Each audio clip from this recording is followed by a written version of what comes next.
Eu pediria para você abraçar alguém, mas você não pode fazer isso. Mas você pode fazer uma coisa melhor que abraçar alguém. Você pode glorificar a Deus com um adjetivo. Antes de você se sentar, declare. Mas declarar, não pensar. Declarar, proclamar. Santo, inigualável, bondoso, misericordioso, amoroso, meu amigo. Você declare o que o seu coração disser, mas em voz alta, em alta voz, para que todos possam ouvir, para que o inferno ouça quem é o nosso Deus. Louvado seja o Senhor!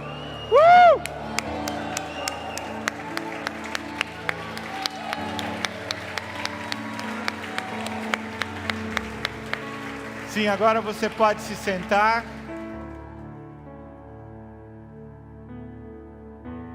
Deus é tão bom que até a ambiência Ele prepara para nós, né? Eu não sei como é que você sente isso, mas alguém veio e falou para mim isso, né? Pastor, vocês mudaram, trocaram a aparelhagem de som. Trocamos aparelhagem nenhuma, não. Nós trouxemos o que nós tínhamos. Mas essa ambiência é muito boa na questão do som que você ouve, do palco, da banda. Eu acho que você já percebeu também como ficou ainda melhor o som que vem da congregação. O som que vem de adoração do povo de Deus. Isso é maravilhoso, isso é tremendo. Bem, eu quero lembrar você, quero recordar algo que nós já ouvimos, quero contar algo novo, ou duas coisas novas para você. E falar também um pouco sobre esse local, né? Eu acho que já é tremendo tudo que nós temos aqui, mas sabe, há muitas outras coisas que ainda estamos por ver aqui. Muitas delas ainda não estão, porque sabe aquele negócio de fornecedor? Já ouviu falar de fornecedor? Você combina e a pessoa diz, não, tal dia, né, Robson? Tal dia. Pois é, tal dia 2 semanas atrás, né? E até agora algumas coisas ainda não foram realizadas. Nós tivemos muitas pessoas aqui trabalhando que foram extremamente corretas e fazendo as coisas em cima, mas alguns, infelizmente, não deu como nós esperávamos. Outros não deu porque nós ainda não alcançamos, como eu falei para você, a perna ficou curta, né? Por exemplo, nós temos esse LED, mas a ideia é ter mais 4 LEDs, né? 2 de um lado, 2 do outro, que vai dar uma vazão melhor para todos os lados aqui, a visão. A aproximação aqui é legal e isso vai ser muito bacana quando nós tivermos. E existem muitas outras coisas, então eu quero que você tenha paciência e que você ore, né? Para que a gente possa estar realizando tudo isso que a gente deseja, né? Hoje eu estive lá no TIM e apesar de não estar do jeito que a gente ainda espera, mas que coisa tremenda poder ver os nossos pré-adolescentes adorando a Deus e saudando o Senhor e celebrando o Senhor. Foi um tempo muito precioso com eles. Eu vou falar agora, calma. Mas que ansiedade, gente.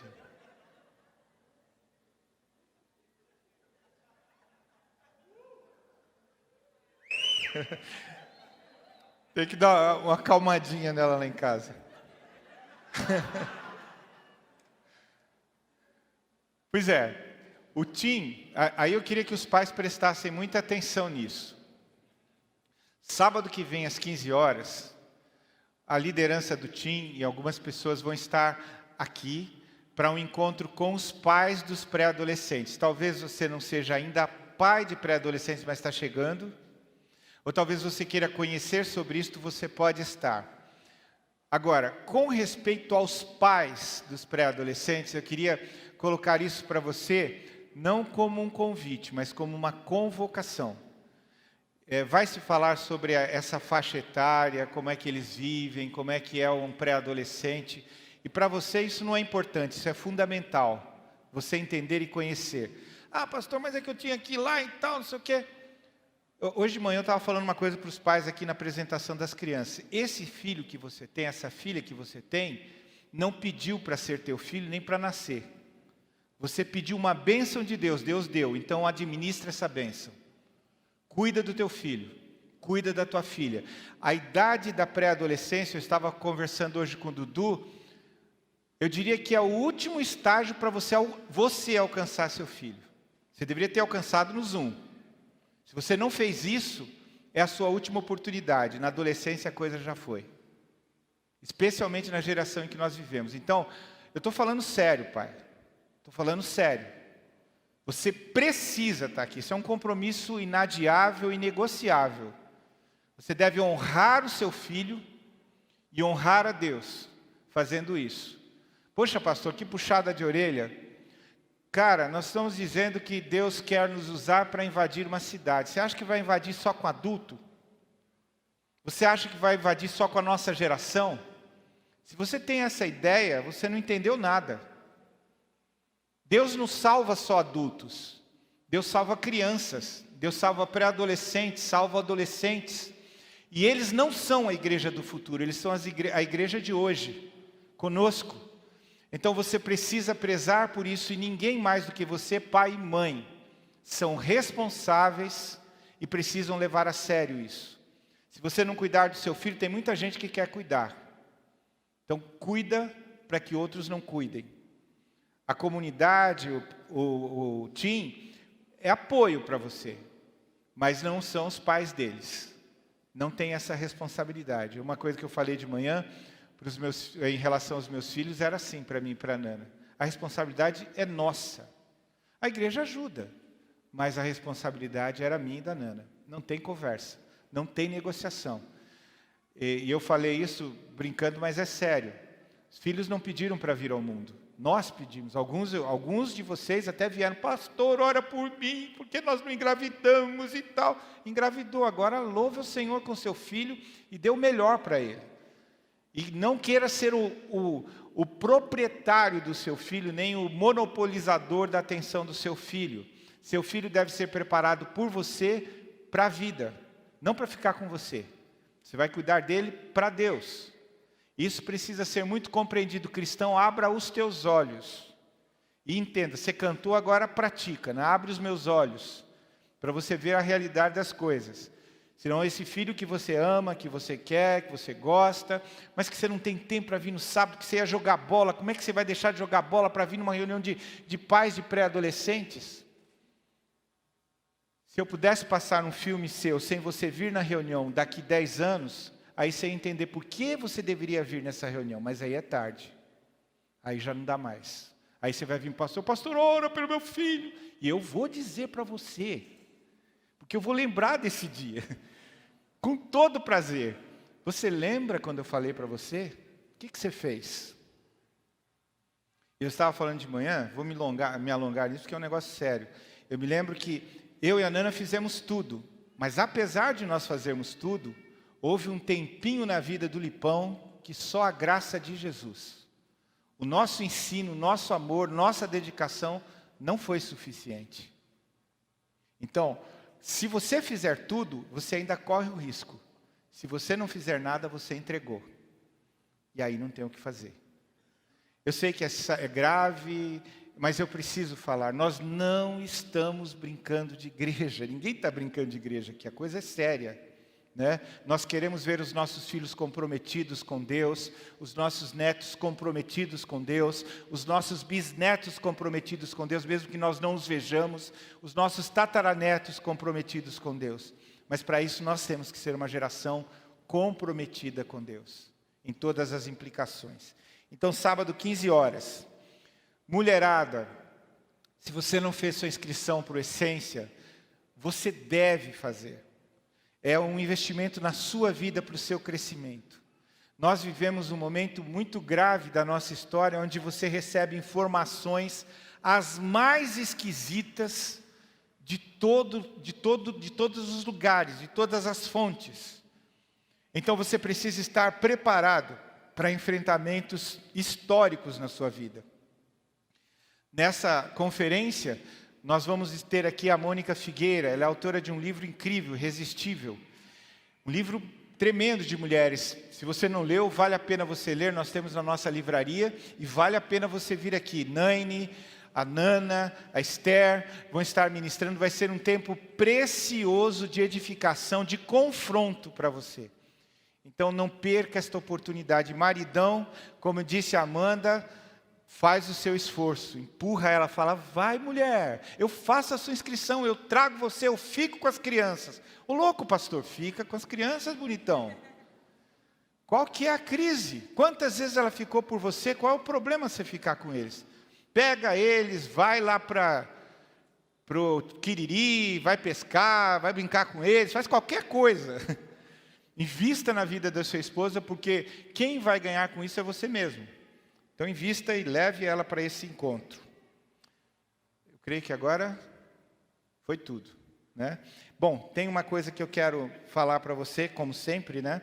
Nós estamos na série Tempo do Favor de Deus. E eu falei lá no início da série para você que tempo do favor de Deus não é simplesmente esse. Lembrei de uma coisa que eu quero falar. Mas tempo de favor de Deus não é esse tempo, setembro, porque a comunidade mudou da Santos Dumont para Marquês de Olinda. Não. A gente até usa isso como uma forma didática de nós entendermos o favor de Deus. Mas esse não é o tempo do favor de Deus. Mas quando que é o tempo do favor de Deus? Pastor, o tempo do favor de Deus começou no dia em que o nosso Salvador subiu à cruz do Calvário. E ele se concluiu no dia em que ele ressuscitou e subiu ao céu e o Espírito Santo desceu sobre nós. Começou. Nós vivemos um tempo da graça, um tempo do favor de Deus. E nesse tempo do favor de Deus, entre outras coisas, a palavra de Deus diz que Ele tem a intenção de nos conduzir em vitória. Todos nós queremos ser vitoriosos, todos nós queremos ser conquistadores, vencedores. Mas não vai poder ser da sua maneira, não vai ser do seu jeito. Precisa ser do jeito de Deus. E é sobre isso que nós queremos falar nesta noite. E lembrar, Deus quer fazer de você um conquistador. Mas você precisa se alinhar com o projeto de Deus. Você sabe, Ele tem planos a seu respeito, que são planos de prosperidade e dar a você um futuro. A palavra diz que Ele quer dar a você um futuro. Ele quer dar a você esperança de um futuro. E um futuro não está falando de 80 a 120 anos, ele está falando de eternidade, como disse a Amanda aqui. Ele está falando de um tempo eterno na presença do Senhor. E de um tempo de vitória eterna na presença dEle. Mas isso começa aqui e se resolve aqui. Eu queria te dar a dica de um livro para você ler, que ele não vai ser extremamente profundo, por isso é muito legal a gente ler, porque ele vai tocar os pontos que são nevrálgicos nesta nossa vida com Jesus. É do pastor Cezinha Cita, que nós conhecemos bem, Obras Maiores. Obras Maiores. Está para chegar aí na livraria também outro livro parecido com esse, só que bem mais denso, do pastor Steven Furtick, que é Coisas Maiores. Está para chegar, os dois livros eu recomendo para você, são livros incríveis e que inspiram a nossa vida a não ficarmos na mediocridade, mas caminharmos para coisas mais excelentes que Deus tem reservado para nós. E esta excelência passa necessariamente por conquistas que Deus vai nos conduzir, vai nos levar a essas conquistas. E pensando nisto, um personagem que me veio à memória foi Gideão, um conquistador. E é muito interessante olhar a história de Gideão, porque qualquer um de nós aqui, olhando para a história de Gideão, vai falar: bom, se deu com ele, vai dar comigo também. Ele foi um conquistador, mas foi um conquistador porque obedeceu ao Senhor, dependeu do Senhor, e Deus usou para ser esse conquistador. A história conta que os midianitas estavam assolando todo Israel. E esse assolamento de Israel por parte dos midianitas foi uma permissão de Deus, porque eles se afastaram do Senhor. Então Deus permitiu, e os midianitas eram tão opressores, que eles não deixavam nem o plantio de Israel como possibilidade para eles se alimentarem. Eles acabavam com tudo, eles entravam com os animais nas plantações deles, nos campos deles, e eles não davam oportunidade, campo e situação para os israelitas. Eles temiam. O texto diz que eles fugiram para as montanhas. Se você se lembrar um pouco de cenas como quando George Bush estava procurando Osama Bin Laden, falavam de cavernas nas montanhas. Aquela região ela é muito parecida com essa região para onde fugiram os israelitas nos dias de Gideão. Eles fugiam da presença de qualquer pessoa para se defender. E o texto diz que um dia Gideão estava malhando trigo no lagar. Legal, pastor, estava malhando trigo no lagar. Mas você sabe o que é o lagar? Malhar o trigo, ele faria isso, quem sabe, num terreiro, no sítio, na fazenda, ou sei lá, que ele tivesse. Não no lagar. O lagar é onde você pisa as uvas. Mas aquele lugar era um lugar escondido. E era a única possibilidade de ele malhar o trigo para ele poder se alimentar e os deles se alimentarem. Ele tinha medo dos midianitas de vir e roubar dele aquilo que era o alimento dele. Então ele está malhando o trigo ali, porque ele estava com medo. E é nessa situação que um anjo aparece a Gideão. Que coisa! Ele vê o anjo, é algo visível, e o anjo conversa com ele.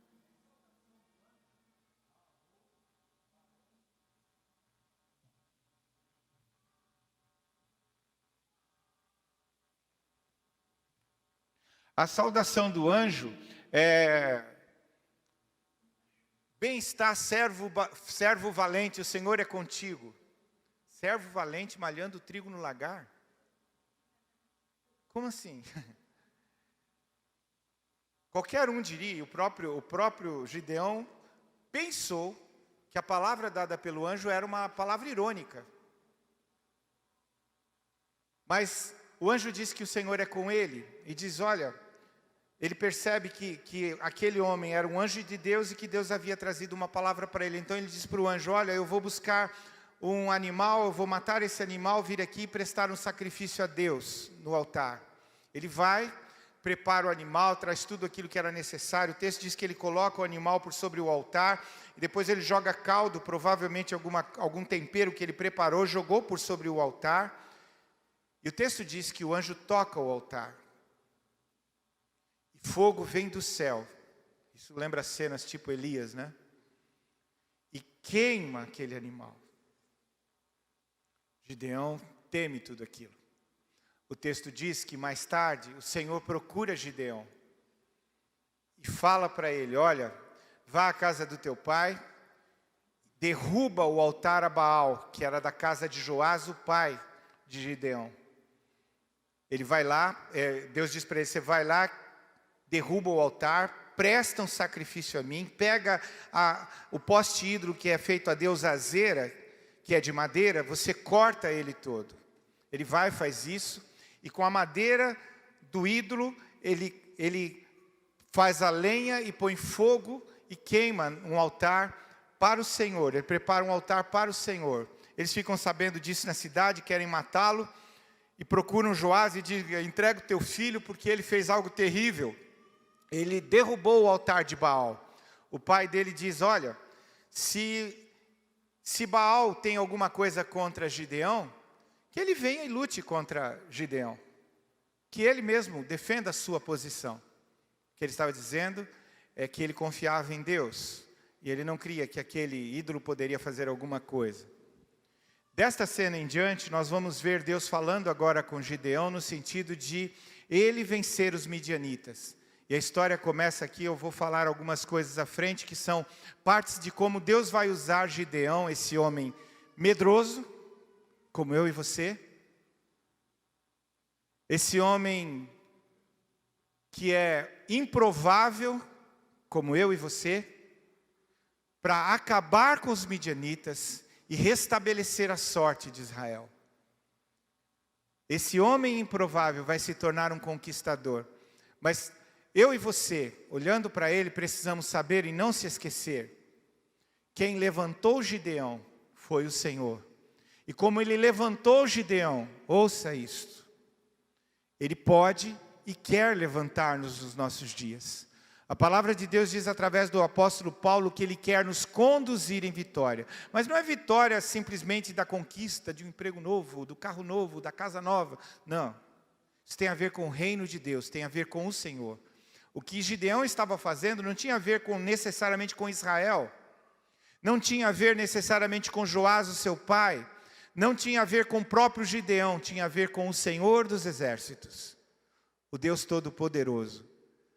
E quando eu e você compreendemos isto, aí sim nós podemos nos tornar vitoriosos, porque quem pode resistir o Senhor? E se nós estamos com Ele, quem é que vai intentar contra nós?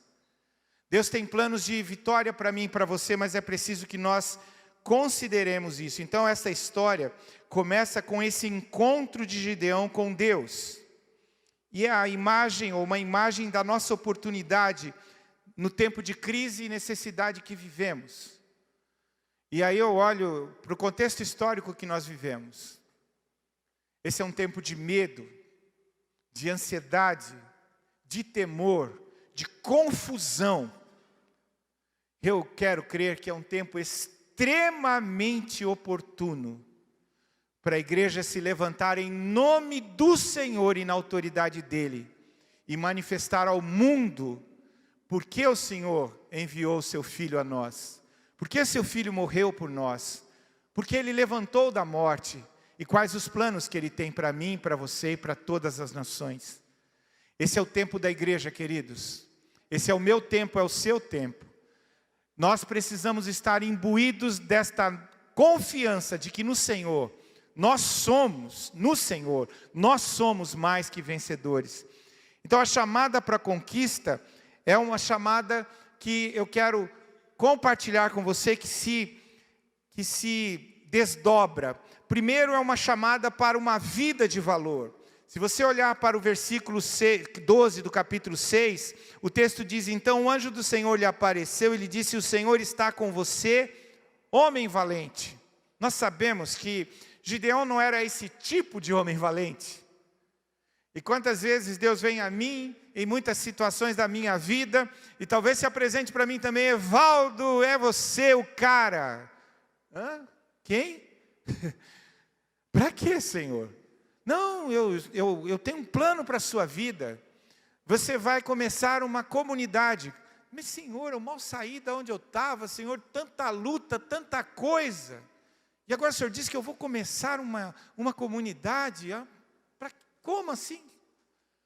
Eu estou mais para ficar deprimido e trancado dentro do meu quarto do que para começar uma igreja, Jesus. Dependência, obediência, visão, risco de vida. Conquistadores não podem alcançar os objetivos de Deus na sua vida se não se colocarem no lugar da vontade de Deus, no centro da vontade de Deus para a sua vida. Quando nós estamos no centro da vontade de Deus, não tem tempo para depressão, não tem tempo para decepção, não tem tempo para abatimento, não tem tempo para situações que possam acometer a minha vida e me levar em dúvidas e inquietações no coração. Porque eu sei em quem tenho crido e sei que é poderoso para fazer infinitamente mais do que eu possa pensar ou até imaginar. Não tem a ver com os meus planos e projetos, tem a ver com os planos e projetos dele. Portanto, o que Deus queria, e fica muito claro em relação a Gideão, e isso tem a ver comigo e com você, não é uma força numérica, não é necessariamente uma força física, mas uma força espiritual, na acepção do termo. Não é quantidade de homens ou mulheres, mas qualidade de homens e mulheres tementes a Deus. Homens e mulheres que confiam no Senhor, que creem no Senhor, que se submetem a Ele, que com seus olhos espirituais enxergam o que nós falamos aqui, o invisível. Contemplam aquilo que não existe, como se pudesse vir à existência, pelo poder de Deus. Então Gideão, ele vai oferecer uma vida de valor, e eu e você precisamos oferecer uma vida de valor, e Deus vai testar Gideão. É interessante, ele institui um teste duplo para provar aqueles que queriam ou que iriam até o fim com ele. Gideão, eu não falei sobre isso, ele vai e convoca todos os israelenses para formar um exército para atacar os midianitas. Eles levantam 32 mil homens. Oh, que coisa tremenda, quanta gente! Mas Deus vai fazer um teste, eu diria, terrível com Gideão. E o primeiro teste é um teste de coragem. Capítulo 7, versículo 3. Portanto, anuncie ao povo o seguinte: quem estiver assustado e com medo, saia da região montanhosa de Gileade e volte para casa. Então 22 mil homens voltaram e 10 mil ficaram. Ninguém que tivesse com medo tinha permissão para ir à batalha. Porque uma pessoa com medo, o medo dela é contagioso. É interessante como isso é real. Agora eu vou compartilhar com você algumas coisas que vão no meu coração. Sabe quando eu vejo algumas pessoas que a gente ama, e que a gente investe vida, abandonarem tudo, às vezes eu fico pensando, essas pessoas não foram corajosas o suficiente para se manter em posição. No meio do caminho elas abandonaram por um prazer mundano, por uma vontade pessoal, por uma questão mundana qualquer em relação ao Senhor. Ah, pastor, o senhor nunca passou por isso, é mesmo, é? Ontem eu estava assustado vendo... Eu estava passando com a Nana no YouTube lá algumas coisas e eu vi um testemunho não, um testemunho. Uma cena de um pastor em Miami. Eu não vou citar nomes. Depois você procura no YouTube se você quiser. Ele está pregando, ele vai começar a pregar e vem um rapaz e toma o microfone dele. E o pastor tenta segurá-lo, mas ele toma o microfone e começa a falar: eu fui batizado nessa igreja há 20 anos, eu estou aqui e tal. E agora esse pastor fez o meu casamento com a minha esposa e tal, e tal, e tal. Meus filhos nasceram aqui, foram criados aqui. E agora esse meu pastor tem um envolvimento com a minha esposa. Faltou coragem a esse amigo, irmão pastor, para dizer não ao pecado na vida dele. Eu e você somos confrontados, e por isso eu quero dizer para você, não dá para a gente ficar jogando fogo na cabeça do irmão lá, porque eu e você somos confrontados, não é algumas vezes, nós somos confrontados diariamente com possibilidades de pecado na nossa vida. O que você tem dito ao pecado? O que é que você tem declarado contra o inimigo da sua alma? A coragem que eu e você precisamos ter, talvez não precise ser tão grande quanto a pequena coragem de Gideão para enfrentar inimigos físicos. Talvez seja a situação de enfrentarmos o pecado na nossa vida, todo dia no seu trabalho, na sua escola, na sua vizinhança, na sua casa. Enfrentarmos. Portanto, essa vida de valor passa por um teste de coragem. Só podemos avançar na medida em que somos totalmente destemidos em fazer a vontade de Deus. Não importa o que vão me levantar, eu continuo na vontade do Senhor. Eu permaneço naquilo que Deus tem proposto para mim. Independente do que as pessoas acham, independente do que as pessoas pensam, independente do que elas vão taxar a meu respeito, eu não me importo. A minha reputação não vale mais nada. O que vale é o nome e a vontade do Senhor na minha vida.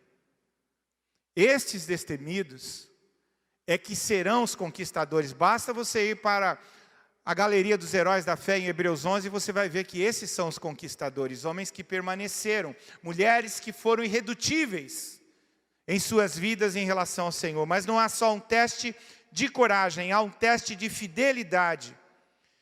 Versículos 5 e 6 do capítulo 7. Gideão fez com que os homens descessem até as águas. Então o Senhor lhe disse: todos os que lamberem a água com a língua, como faz o cachorro, esses você deve pôr à parte, separando-os daqueles que se ajoelharem para beber. O número dos que lamberam, levando a mão à boca, foi de 300 homens, todos os outros se ajoelharam para beber a água. Sempre tive uma dúvida a respeito desse texto, estava lendo alguns comentaristas, e eu penso que entendi o que ele estava querendo dizer aqui. Os que se ajoelhavam, eles dobravam mesmo os joelhos.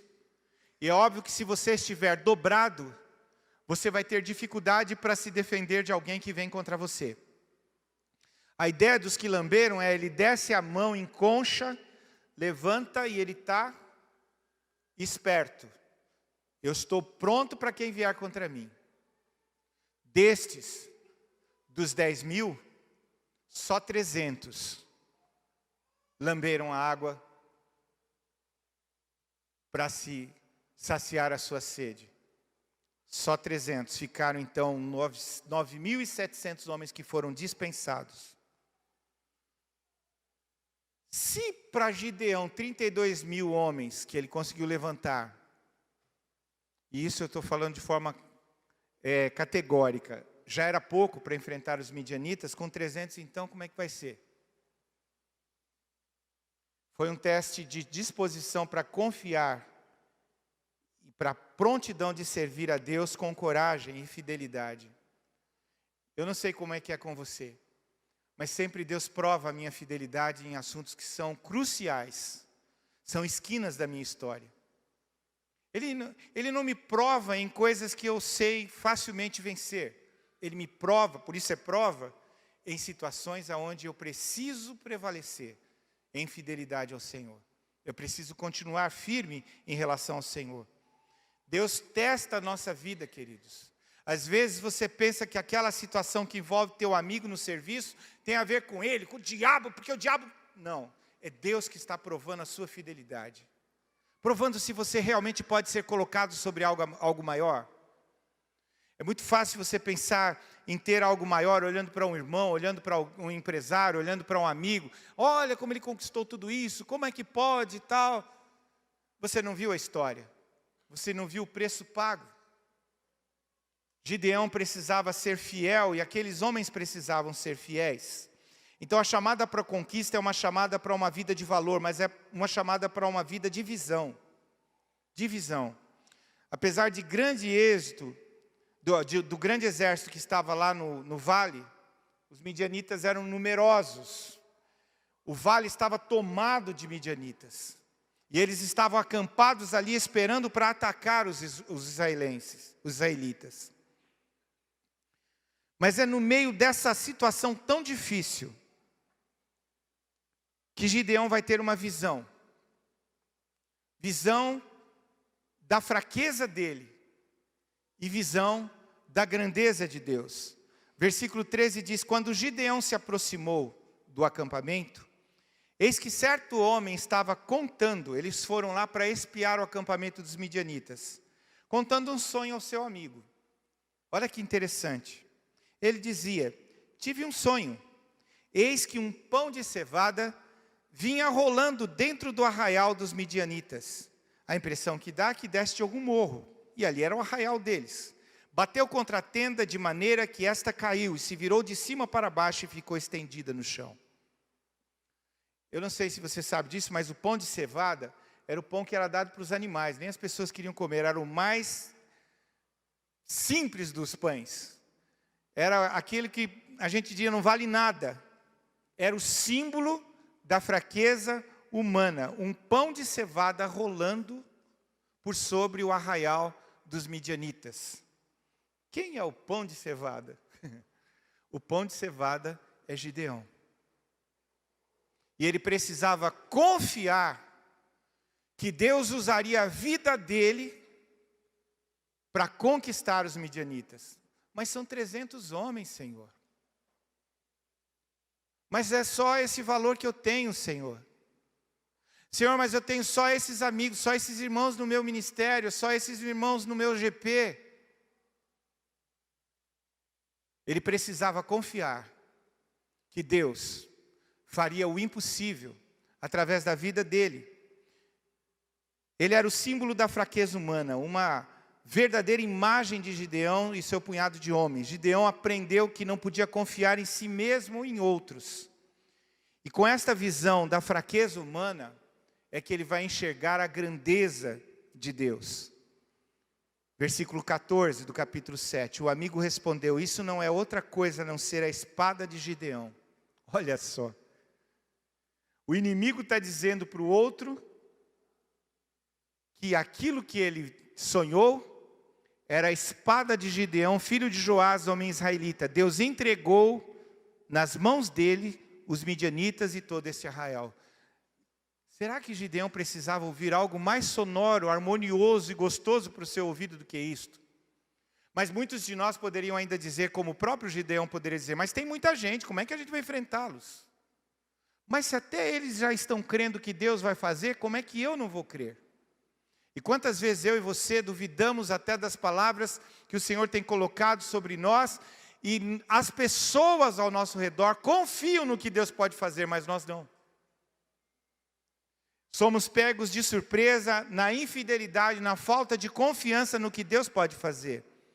O insignificante pão de cevada tornou-se o pão invencível nas mãos de Deus. Por mais fracos ou pobres que possamos ser, não importa, contanto que tenhamos a visão da grandeza de Deus. A visão da grandeza de Deus. A visão do poder de Deus. Eu já falei muitas vezes aqui sobre encalços no momento do ministério, e esses dias algumas pessoas estavam me fazendo lembrar disto, e alguns irmãos estão até aqui. Eu me lembro o dia em que, na semana em que meu filho, eu já havia dito para eles que eles deveriam sair e arrumar outro lugar, porque não poderiam ficar mais entre nós, devido à situação mesmo de rebeldia e tudo mais que havia com ele. Eu me lembro do domingo seguinte à saída deles. Nós éramos uma igreja que estávamos perto de 5.000 membros, e 3.000 membros saíram durante a semana. E nós nos reunimos no domingo. E eu me lembro que Deus havia me dado realmente confiança nisso. Eu falei: Senhor, eu quero estar confiante da Tua palavra a meu respeito. O Senhor já havia dito que seria assim, então eu quero crer no que o Senhor tem para mim. Eu fui à frente da igreja e disse: gente, o trabalho continua, o que passou, passou, nós confiamos no Senhor, Deus tem um futuro para nós, e vai cuidar de nós, Ele vai nos abençoar, e nós vamos conquistar.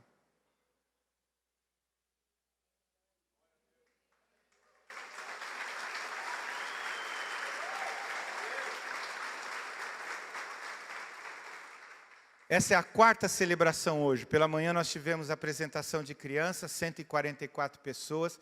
Nós tivemos o Tim com não sei quantos, tivemos os Adolas na sexta, a Tarja ontem, o Zoom funcionando. Deus é fiel, mas você precisa confiar no que Ele tem para você. Você precisa confiar. E confiar não é simplesmente: ah tá, eu confio. Você vai ter embates inevitáveis. Você vai ter provações, testes da sua fidelidade, da sua coragem de confiar no Senhor. E Gideão teve também.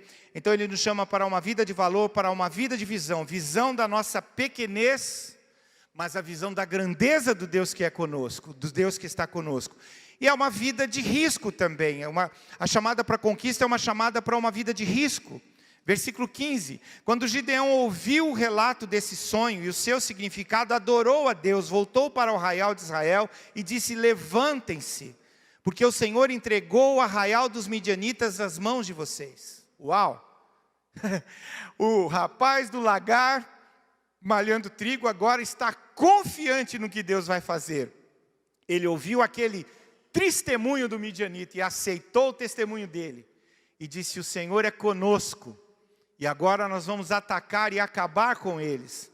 Sabe, toda situação de conquista nos leva para uma aventura. E essa era a aventura na vida de Gideão. Uma aventura de fé.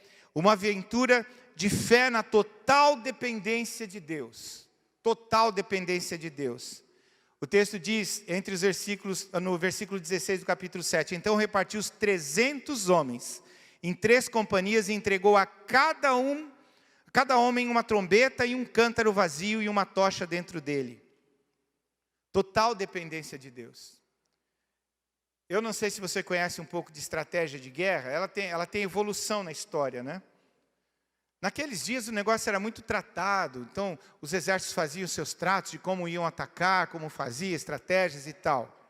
Você já ouviu falar sobre legiões? Quando ele divide o povo, ou quando sobram 300, ele divide em 3 companhias. 3 companhias. Então eram, para as pessoas que não estavam vendo, eu vou explicar isso para você daqui a pouco, eram 3 legiões de soldados. Por quê?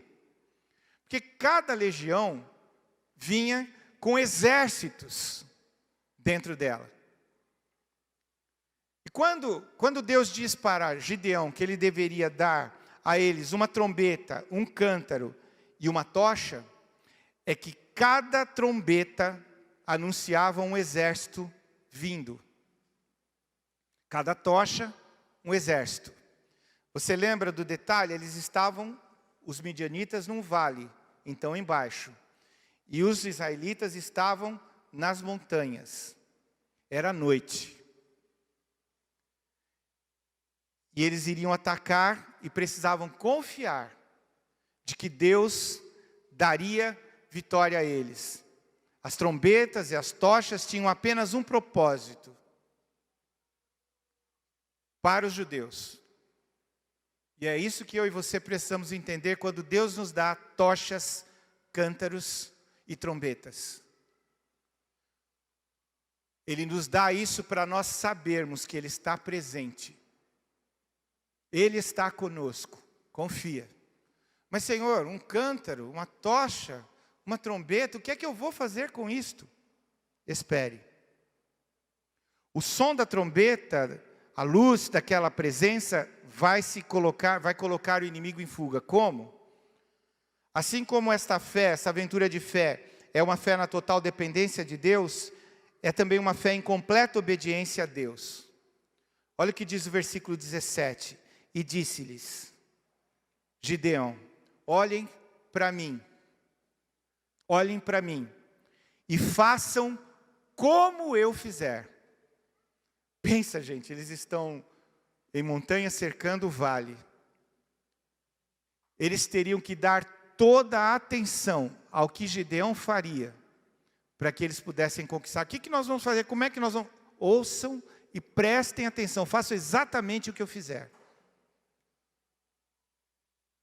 Preste atenção no que eu vou dizer. A conquista aqui só aconteceu. Você vai falar, Deus poderia ter feito. Poderia. Mas Ele colocou condição.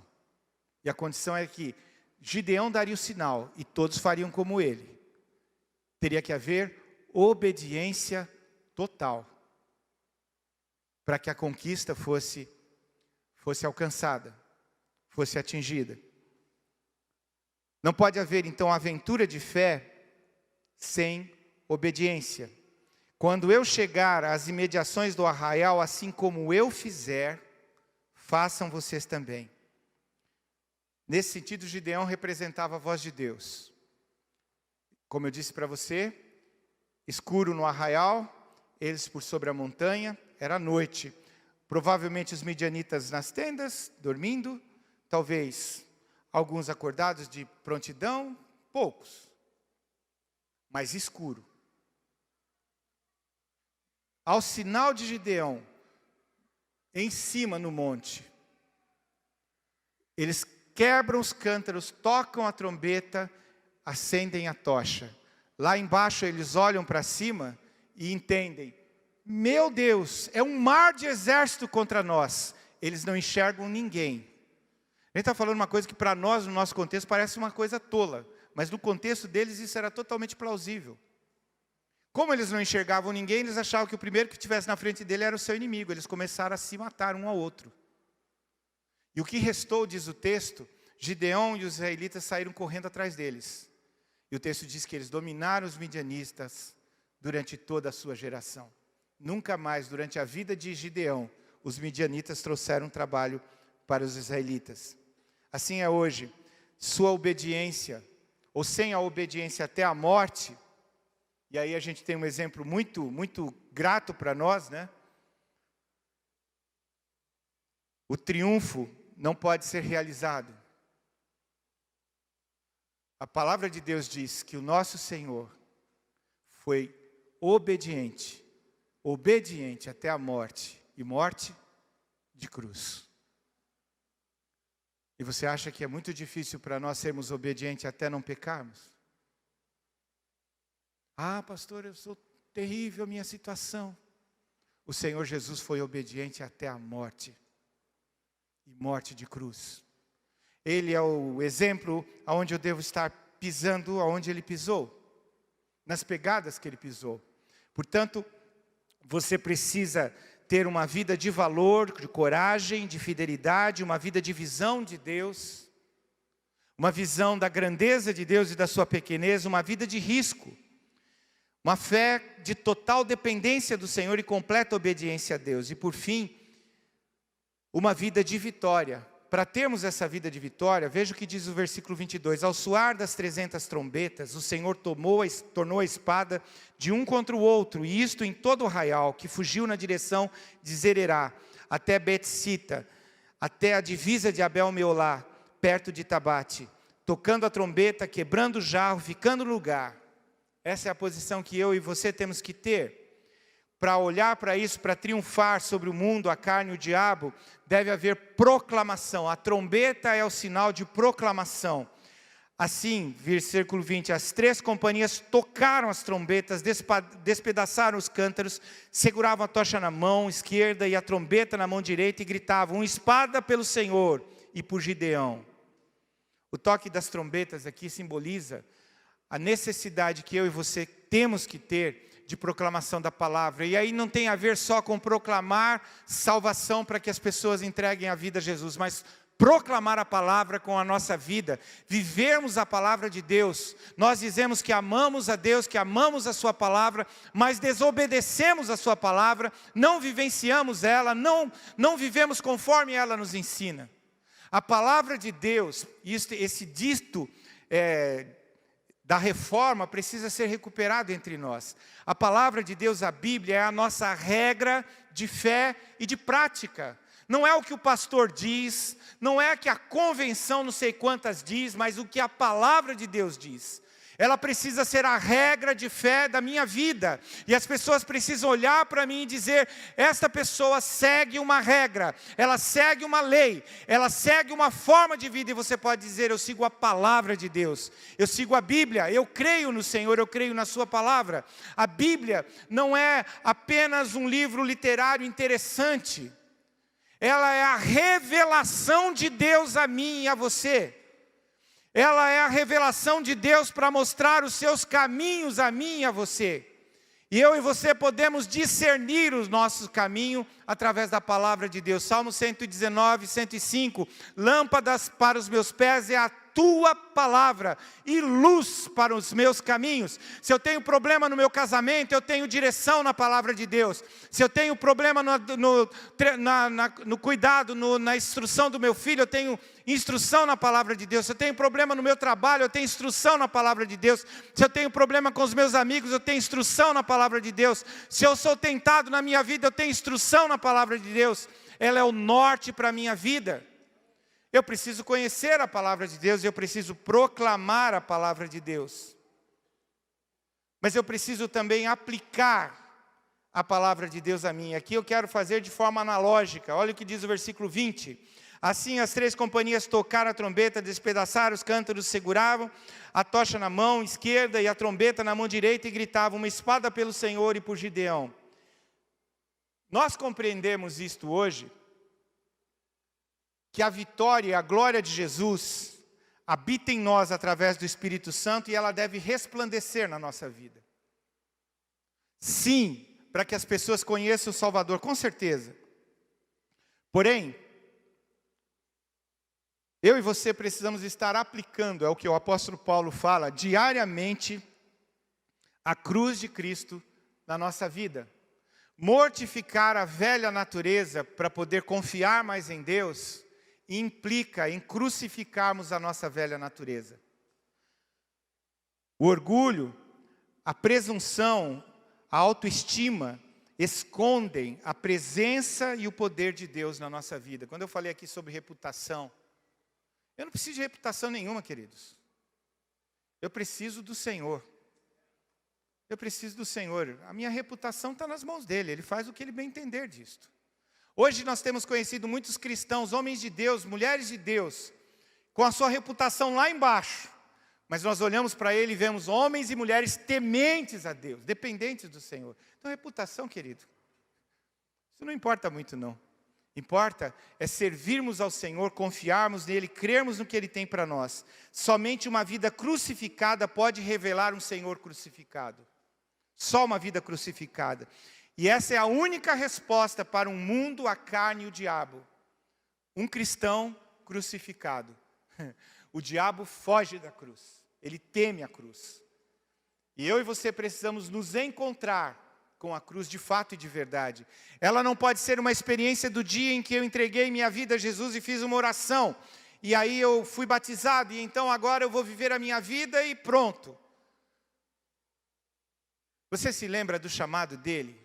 Quem quiser vir após mim, negue-se a si mesmo, tome a sua e siga-me. Siga-me. Não fique preocupado nem com medo, lembra do que ele disse também?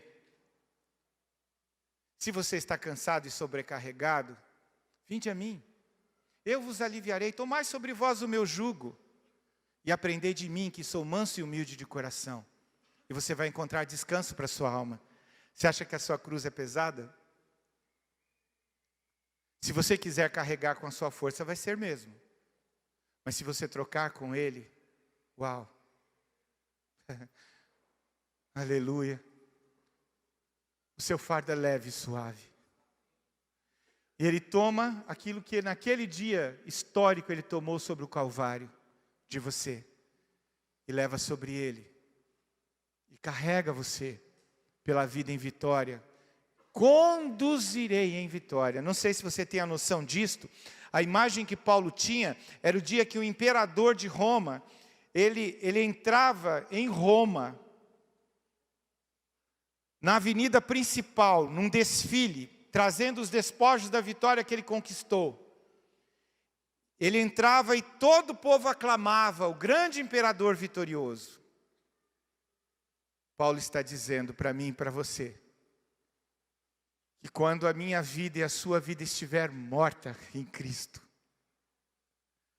ele vai nos conduzir em triunfo. Isso não é um artigo de razão. Isso é um artigo de fé. Você precisa crer e se apropriar disto. Por fim, se esta vida de vitória implica em proclamação, em aplicação da cruz, por fim, ela implica numa demonstração de posição de fé. Versículo 21 diz: e cada um permaneceu no seu lugar, ao redor do arraial. Todo o exército dos midianitas começou a correr, a gritar e a fugir. Eles permaneceram. Os inimigos se matando, tudo doido lá, e eles aqui, na posição. Até que Deus dissesse o que era para fazer. Não saíram do lugar. Numa época como essa, de opiniões mutáveis, eu estava falando para você, na igreja de um pastor amigo meu, um líder da igreja dizendo para ele, parar de pregar sobre essa coisa de Jesus é o único caminho. Como é que nós vamos fazer com os nossos irmãos? Eu tenho que dizer isso para você com todas as letras que ouçam e que pensam o que quiser.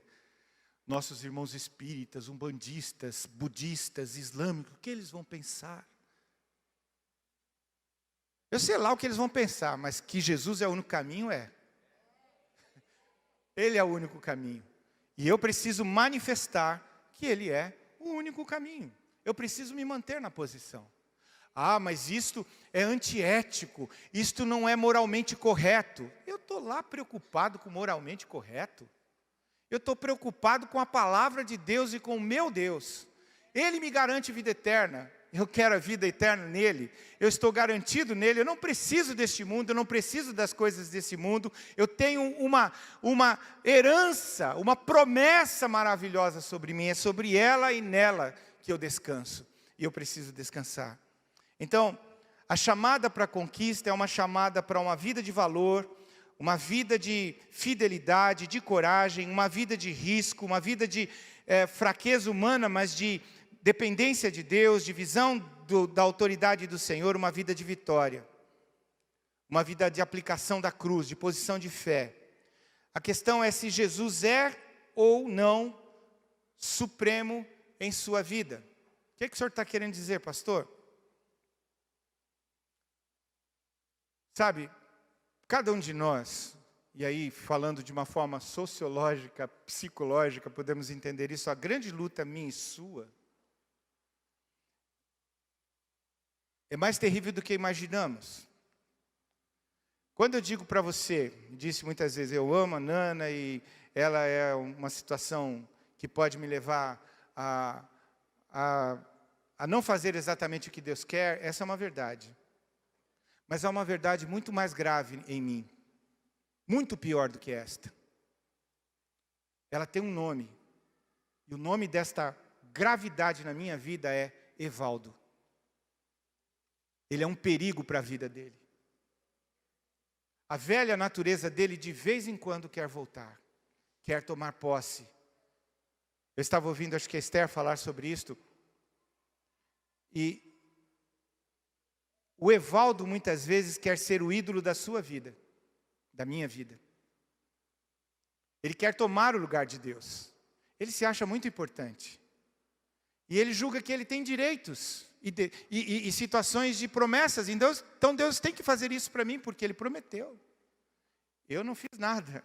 Eu não obedeci, eu não me submeti, Ele não assumiu senhorio na minha vida, mas eu quero. É sobre isso que eu estou falando para você. A soberania de Deus significa que eu totalmente morro para mim mesmo. Esse é um processo. Né? Eu não estou dizendo que você morre aqui. Nós morremos no dia em que encontramos Jesus, mas nós vamos morrendo todos os dias, conforme diz o apóstolo Paulo, mortificando a velha natureza, para que Jesus cresça em nós, para que Ele apareça. Parece-me que há uma visão profética, uma visão semelhante à de João Batista. Importa que ele cresça e que eu diminua. Isso precisa ser algo que a minha mente e o meu coração precisa contemplar todas as manhãs. Senhor, eu quero diminuir esse dia, eu quero que o Senhor cresça na minha vida, que o Senhor seja notado, notável, e que as pessoas contemplem o Senhor. A notícia mais interessante de tudo isso é que quanto menor eu ficar diante dele, e ele maior diante de mim, ele não vai ser abençoado, eu vou.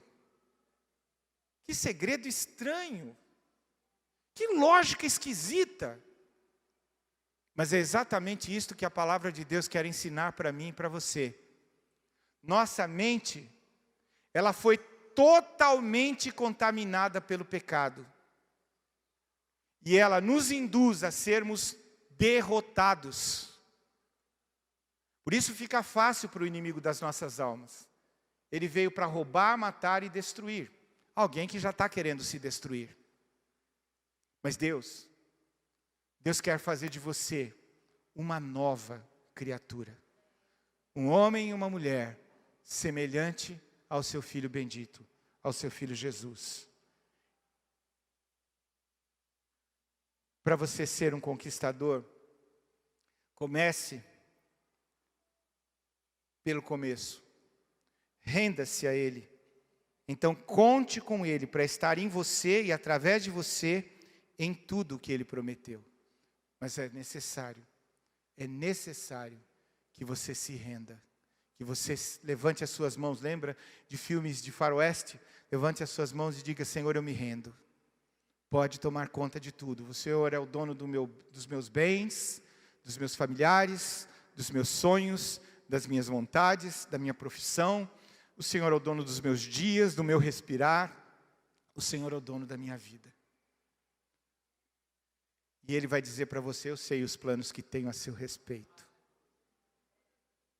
Planos de paz, de te fazer prosperar e te dar um futuro. Só assim nós poderemos responder com honra ao chamado de Deus para a conquista, quando houver rendição. Interessante, né? Gideão se rendeu, os midianitas perderam. A lógica seria Gideão perder, mas a rendição de Gideão provocou a derrota dos midianitas. Quando você se render, a vitória vem sobre a sua vida, não porque você é bom, não porque você é forte, não porque você é capaz, mas porque o nosso Deus é o Deus dos impossíveis, é o Deus todo-poderoso, o Senhor dos exércitos, que habita conosco. Eu quero orar com você nesta hora em nome de Jesus. Se coloque em pé no seu lugar.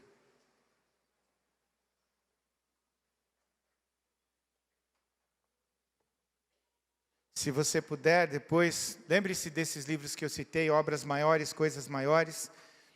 Vá para o texto de João e recorde o Senhor Jesus dizendo para mim e para você, que Ele tem destinado para mim e para você, obras maiores, coisas maiores, do que Ele mesmo fez aqui. Ele tem isso para você. Você precisa se apropriar disso, rendendo-se ao Senhor na sua vida. Amado Jesus, nós te agradecemos porque os teus planos e propósitos para nós são maravilhosos. Nós te agradecemos, ó Deus, porque temos uma linhagem de derrota, de depressão, de tristeza e de abandono. Mas o teu Filho amado, Pai, veio ao mundo para nos resgatar da perdição, da morte, para uma nova vida contigo. Senhor, nós te bendizemos e tomamos posse, nos rendendo a Ti, desta vitória que o Senhor conquistou para nós. Nós queremos ser na nossa geração, uma geração conquistadora por parte do reino de Deus. E as promessas, as palavras que o Senhor tem trazido a nós, nós queremos ver realizadas para a glória do Senhor. Queremos ser a geração que invade a cidade, a geração que manifesta o teu poder. Senhor, sabendo que todas as demais coisas nos serão acrescentadas, conforme a tua vontade, o teu querer e a nossa necessidade. Portanto, queremos depender totalmente de ti, Senhor, e saber que no Senhor nós temos toda a provisão. No nome de Jesus nós oramos. Amém. Amém. Você pode dar glória a Deus?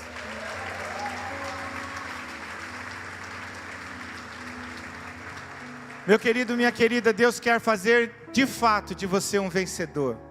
Então, quando você sai, Jeff, para o serviço, Ele quer conduzir você em vitória. Creia nisso. Mas é lá na minha empresa, Ele vai te conduzir lá em vitória. Sabe, Leila, é assim que Ele vai te fazer vitoriosa na supervisão, vai te fazer vitoriosa lá no consultório médico. Ele vai conduzir você em vitória. Vai te conduzir, Amanda. Ele vai te conduzir em vitória, Riva. Ele vai levar você por caminhos que você nunca imaginou. Mas você precisa se render. Deixa morrer a tua velha natureza, para que a nova natureza, o Filho de Deus, seja a habitação certa na sua vida, em nome de Jesus. Amém? Deus abençoe a você, uma semana abençoada.